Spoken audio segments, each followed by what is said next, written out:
தலைவராக பதவியேற்றிருக்கிறார். இவரை எதற்காக நரேந்திர மோடியும் அமித்ஷாவும் பதவி ஏற்க வைத்திருக்கிறார்கள் என்றால், நியாயமாக தேர்தல் நடந்தால், நியாயமாக நீங்கள் ஒவ்வொருவரும் ஓட்டு போட்டால் நரேந்திர மோடி அவர்களால் ஆட்சி பீடத்தில் அமைய முடியாது, ஆட்சி அமைக்க முடியாது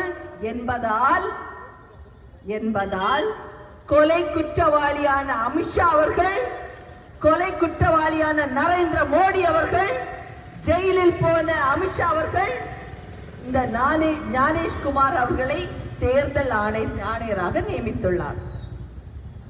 தேர்தல் ஆணையராக நியமித்ததுக்கு அப்புறமா ஒரு விஷயம் தெளிவாக தெரிய வேண்டும். எல்லாருக்கும் ஓட்டு உரிமை உண்டு, எல்லாருக்கும் ஓட்டு போடுறதுக்கான உரிமை உண்டு. ஏன்னா எல்லாரும் புரிகிற மாதிரியான ஒரு விஷயத்தை நான் சொல்றேன். ஆனா இவங்க என்ன பண்ணிருக்காங்க தெரியுமா? நம்மளுடைய ஓட்டு, அதாவது அவங்க என்ன பாக்குறாங்கன்னா, ஒரு இடத்த உதாரணத்துக்கு ஒரு தொகுதியை எடுத்துக்கோமே, அந்த தொகுதியில் ஒரு உதாரணத்துக்கு 2 லட்சம் வாக்காளர்கள் இருக்கிறார்கள் என்றால், 2 லட்சம் வாக்காளர்கள் இருக்கிறார்கள் என்றால் அந்த ஓட்டு போட்டவங்க வந்துட்டு 1.5 லட்சம் ஓட்டர்ஸ் ஓட்டிருப்பாங்க. ஆனா இதுல அதிசயம் என்ன தெரியுமா? 1.5 லட்சம் ஓட்டு போட்டுறவங்கள எண்ணும்ப வரணும். ஆனா 1,75,000 பேர் எண்ணும்ப வராங்கன்னா இந்த 25,000 ஓட்டு எங்க இருந்து வந்தது? இதுதான் கள்ள ஓட்டாக மாறுகிறது. அதுவும் இந்த ஓட்டு எப்படி வருதுன்னு தெரியுமா? சாயந்தரம் 5 மணிக்கு மேலதான். அது வரைக்கும் யாருமே ஓட்டு போட மாட்டாங்க. 5 மணிலிருந்து 6 மணிக்குள்ளால 15% ஓட்டு வந்து போல் ஆகுது. அப்ப என்னன்னா, இப்ப பார்த்த பிறகு, ஏன்னா நம்ம இந்த இந்தியா திருநாட்டை கன்னியாகுமரியில இருந்து காஷ்மீர் வரை தன்னுடைய திருக்காலால் நடந்த ராகுல் காந்தி அவர்கள் மக்களிடம் செல்வாக்கு பெற்ற அடுத்த பிரதமராக வரக்கூடியவர் என்று இந்திய மக்களால், ஏன் உலக நாட்டு மக்களாலேயே எதிர்பார்த்த நம்முடைய ராகுல் காந்தி அவர்கள் காங்கிரஸ் கட்சிக்கு எங்கே தோல்வி அடைந்தது என்பது அனைவருக்கும் ஒரு புரியாத கேள்விக்குறியாக இருந்தது. இந்த ஓட்டு வேற கூடியிருக்கா, அப்ப இதை எடுத்து பார்ப்போம் அப்படின்னு பார்த்ததுக்கு அப்புறமா அதுல என்ன ஆச்சுன்னா, ஒரே ஆளுக்கு ஓட்டு. பொதுமக்களே நீங்கள் எல்லாம் புரிஞ்சு கொள்ள வேண்டும்.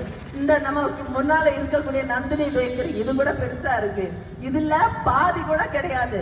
இந்த பாதி கூட இல்லாத இடத்துல 80 பேர் தாமசிக்கிறாங்களாம். 80 பேருக்கு ஓட்டு கொடுத்துருக்கிறாங்களாம். அது எப்படிங்க? ஒரு ஆளுக்கு நிக்க கூட முடியாது.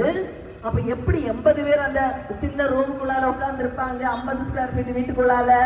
ஒண்ணு. ரெண்டாவது, அவங்க என்ன பண்றாங்க தெரியுமா? அப்பனுங்க பேரை கேட்டா எல்லாரும், எனக்கு ஒரு அப்பா இருப்பாங்க, இவருக்கு ஒரு அப்பா இருப்பாங்க, உங்களுக்கு ஒரு அப்பா இருப்பாங்க, எல்லாருக்கும் ஒரு அப்பா பேர் இருப்பாங்க.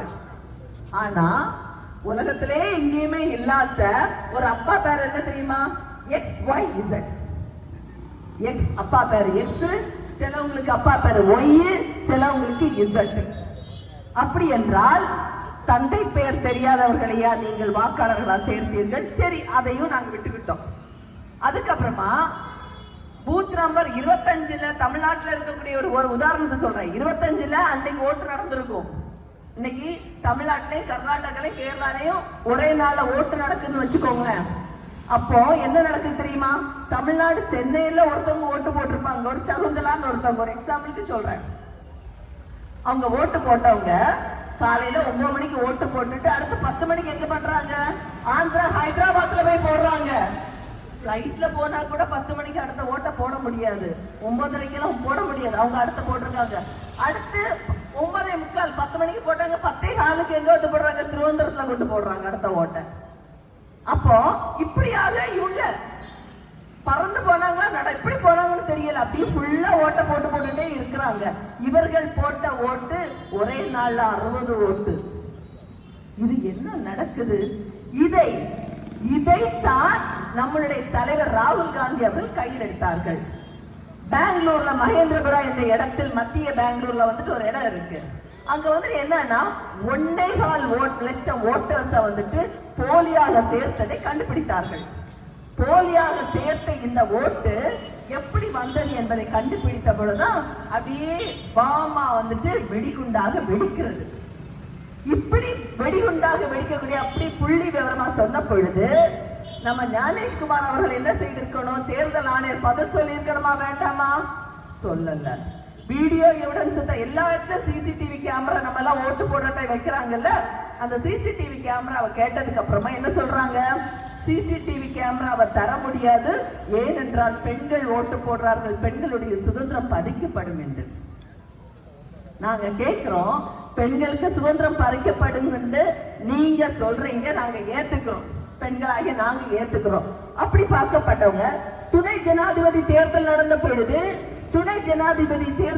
பொழுது பெண் எம்பிகள் ஓட்டு போட்டதை நீங்கள் எவ்வாறாக அதை வெளியிடலாம் என்பது சாதாரண மக்களுடைய கொஸ்டின். இதுக்கு பதில் உண்டா? கிடையாது. சரி, தேர்தல் ஆணையத்துக்கு மேல இவ்வளவு பெரிய குண்டை வீசினார் இல்லையா, திரு ஞானேஷ்குமார் மேல இவ்வளவு பெரிய குண்டை போட்டார் இல்லையா நம்ம தலைவர் ராகுல் காந்தி அவர்கள், இதுவரைக்கும் அவரால் ஏதாவது பதில் சொல்ல முடிஞ்சதா? இல்லை. மாறாக ஞானேஷ்குமார் பதில் சொல்வதற்கு பதில் சொல்வது யார் என்று கேட்டால் பிஜேபியினுடைய கைகூலிகள் தான் இன்றைக்கு பதில் சொல்லிக் கொண்டிருக்கிறார்கள். அப்படி என்றால் தேர்தல் ஆணையம் இன்றைக்கு யாருடைய கட்டுப்பாட்டில் இருக்கிறது என்பதை தெள்ளத் தெளிவாக நாம் அனைவருக்கும் புரிந்து கொள்ள வேண்டும். சரி, அது ஒரு இடத்துல விட்டாச்சு. இப்பொழுது திரு நரேந்திர மோடி அவர்கள் வெற்றி இன்னைக்கு எம்பியாக பிரதமராக இருக்கிறார் அல்லவா, அவருடைய இடத்தில் அவர் நியாயமாக வந்தார் என்று நீங்கள் சொல்கிறீர்களா? இல்லை. இதே மேல்புறம் ஜங்ஷன் என்று சொல்றோம். இதே மேல்புறம் ஜங்ஷன் ஒரு மிகப்பெரிய சேலஞ்சாகவே காங்கிரஸ்காரராக நாங்கள் அனைவரும் சொல்கிறோம். நீங்கள் உங்களுடைய ஓட்டர்ஸ் லிஸ்டையும் உங்களுடைய சிசிடிவி கேமராவையும் எங்களிடம் டிஜிட்டலான ஓட்டர்ஸ் லிஸ்டை கொடுங்க. நாங்க சொல்கிறோம், இன்றை மிக தெளிவாக ஒரு 2 மணிக்குள்ள டிஜிட்டல் இதை கொடுங்க, நாங்க ப்ரூவ் பண்றோம். நரேந்திர மோடி அவர்கள் இன்றைக்கு கள்ளத்தனமாக போலி ஓட்டில் இன்னைக்கு எம்பி ஆகி பிரதமர் ஆகியிருக்கிறார் என்பதை இன்றைக்கு சாதாரண நாங்கள் மேல்புறம் ஜங்ஷன்ல இருந்து காங்கிரஸ்காரனாகிய நாங்கள் ஒவ்வொருவரும் சொல்கிறோம். நரேந்திர மோடி இந்த சேலஞ்சை ஏற்றுவதற்கு ரெடியா? இதைத்தான் எங்களுடைய செய்தி தொடர்பாளர் பவன் கேரா கேட்டார்கள். நரேந்திர மோடி அவர்களே, உங்களுடைய ஓட்டர்ஸ் லிஸ்டை நீங்கள் எங்களிடம் கொடுங்கள், நாங்கள் ப்ரூவ் செய்கிறோம் நீங்கள் இன்றைக்கு இந்த ஆட்சியில் அமர்வதற்கு தகுதி இல்லாதவர்கள் என்று. இதைத்தான் நாங்கள் காங்கிரஸ்காரராகி ஒவ்வொருவரும் சொல்கிறோம். அதே போல இப்படி கேட்டதுக்கு அப்புறமும் இந்த சூடு சொன்ன என்பது ஞானேஷ்குமார் அவர்களுக்கு கிடையாது. ஞானேஷ்குமார் அவர்கள் இப்பொழுதும் இன்றைக்கு பிஜேபியை தான் சப்போர்ட் செய்து கொண்டிருக்கிறார்கள். திரும்பவும் நேட்டைக்கு நம்ம தலைவர் ராகுல் காந்தி அவர்கள் அதை விடுற மாதிரி கிடையாது. நேட்டைக்கு திரும்ப அப்படி வச்சு அடுத்த ஒரு குண்டை தூக்கி போட்டிருக்கிறாரு. அடுத்த குண்டை தூக்கி போட்டது எப்படின்னா, கிட்டத்தட்ட 134 தொகுதியில் பிஜேபி அரசாங்கம் இன்றைக்கு பிஜேபியில் எம்பி ஆயிருக்கிறார்கள் என்றால் அந்த 134 தொகுதியும் காங்கிரஸ்காரர்களுடைய தொகுதியில் தான் நீங்கள் போலியான ஓட்டுகளை சேர்த்து வெற்றி பெற்றிருக்கிறீர்கள் என்பதற்கான ஆதாரங்களை வெளியிட்டிருக்கிறார். இந்த ஆதாரத்திற்காக திரு ஞானேஷ்குமார் அவர்கள் பதில் சொல்வாரா? இல்லை. இப்படிப்பட்ட தேர்தல் ஆணையத்தை நடத்தி கொண்டிருக்க தலைமை தாங்கி கொண்டிருந்த ஞானேஷ்குமார் அவர்கள் பதவி விலக வேண்டும். இன்றைக்கு காங்கிரஸ் கட்சியானது சுதந்திரம் பெற்ற பொழுது அனைவருக்கும் ஓட்டு உரிமையை பெற்றுக் கொடுத்தார்கள். அனைவருக்கும் சொந்தமா ஒரு பொண்ணை பார்த்து கல்யாணம் பண்றதுக்கு எப்படி அல்லனா ஒரு பேரண்ட்ஸ் வந்துட்டு ஒரு கல்யாணத்துக்கு வந்துட்டு பெற்றோர்கள் பையனோ அல்ல பிள்ளைகள்கிட்டயோ உனக்கு இவனை பிடிச்சிருக்கா இவ்வளவு பிடிச்சிருக்கிறான்னு கேட்கறதுக்குள்ள உரிமையை நமக்கு வந்துட்டு கொடுத்திருக்கிறாங்க.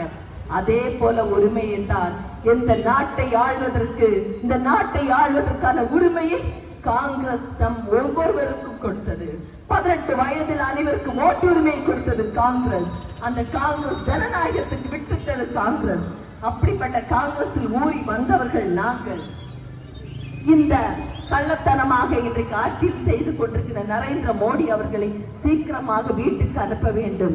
முதலில் ஞானேஷ்குமார் அவர்கள் பதவி விலகினால் மட்டும்தான் இது நடக்கும்.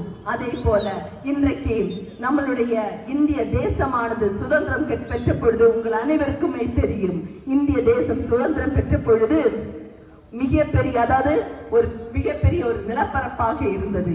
இந்த நிலப்பரப்பை மிக ஒன்றாக கோர்த்து ஒவ்வொரு மணியாக எப்படி ஒரு மாலையை கோர்த்து ஒரு பாசி மணியெல்லாம் கோர்த்து ஒரு மாலையாக போடுவார்களோ அதே போல இந்தியாவினுடைய நிலப்பரப்பை ஒவ்வொன்றாக கோர்த்து இந்தியா என்ற ஒரு தேசத்தை உருவாக்கிய காங்கிரஸ் கட்சி அந்த இந்தியாவின் தேசத்திற்கு ஒரு குறை அல்லது ஒரு கருப்பு புள்ளி விழுமையானால் காங்கிரஸ் கட்சி அல்ல, இந்த தேசத்தை நடந்து கொண்டிருக்கின்ற இந்த தேசத்தில் வாழ்கின்ற ஒவ்வொரு குடிமகனும் கிளர்ந்து எழுவார்கள். கிளர்ந்து எழுகின்ற நாட்கள் சீக்கிரமாக இல்லை.